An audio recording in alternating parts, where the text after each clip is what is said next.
Mr. Mboweni, thanks as always for taking the time to speak to us. Were you shocked as well that this plan was posted directly to the Treasury website before Cabinet members had a chance to mull it over? Well, I wouldn't necessarily say shocked. I think that all of us should welcome efforts that are being undertaken to contribute towards resolving problems that come with a contracting economy. It is going to be business unusual. We have got to be seen taking extraordinary steps that could make a positive contribution towards dealing with the economic condition that we now face. Yeah, absolutely. And we see it in the opening line of the executive summary. Yes. The economic trajectory is unsustainable. Economic growth has stagnated. I'm still making my way through this document, but from what you've seen at face value, yes, is there anything that is business unusual in the plans that the Finance Minister has? Well, unusual in the sense that it calls for speed through which things are supposed to be done. Yeah. It emphasizes on integrated planning between SOEs and various institutions of state. It calls for a stable macroeconomic policy which will be able to deal with price flexibility and a number of other interventions. And also, most importantly, that flexibility will have to do as well with lowering the cost of borrowing, because you need to boost business confidence on how you do your own things. But also there are themes in there, about 5 themes in there that begin to say, what are you doing in the network industries? What are the sort of labor-intensive interventions that we are going to be driving? What are you going to be doing in the agro-processing and services sector? Yeah. Of course, we all have to hit the call, study the report, and once that has happened, encourage all South Africans to make sure that by the 15th of September, at the deadline that has been laid out, people have deposited their various comments.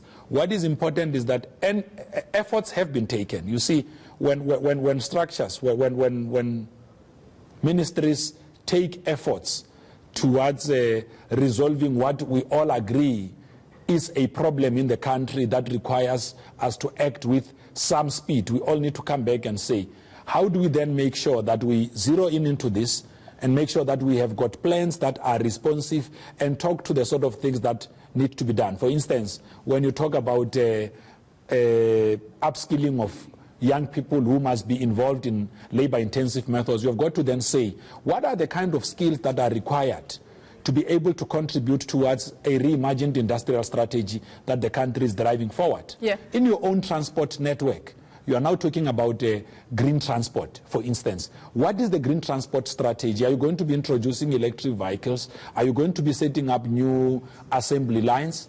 Are you going to be supporting the public transport so that you boost confidence there, whether it's in your rail and all of that? Whether it's in the water network, what are you doing there to make sure that you deal with water demand, so that people in the far-flung areas, in our rural areas, have got access to clean water as well? You know, so it's quite a number of things that are in there which are necessary in the human settlement space. What are you doing? The construction of quality houses and all of that. For South Africans who will no doubt be commenting on this document, what they want to see is some real changes. You know, you talk about ministers have been doing the work, but we've not really yielded those results. The unemployment numbers continue to soar. We're now heading to 40%. Eskom continues to bleed billions of rands of the country's economy, of the money in our coffers. What do you want to see in terms of time frames put to these business unusual steps?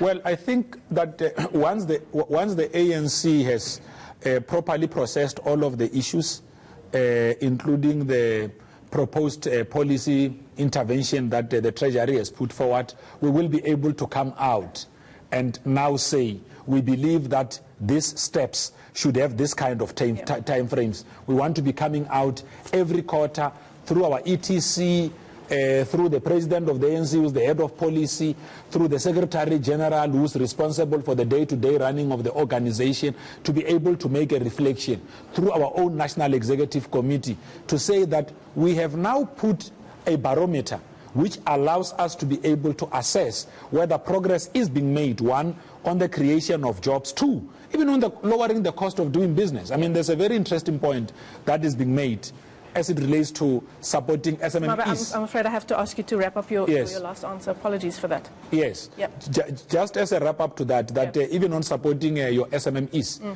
making sure that where they do work with public sector institutions, they are paid on time. So because they too contribute towards the creation of jobs. This point is also being made in the proposed policy document.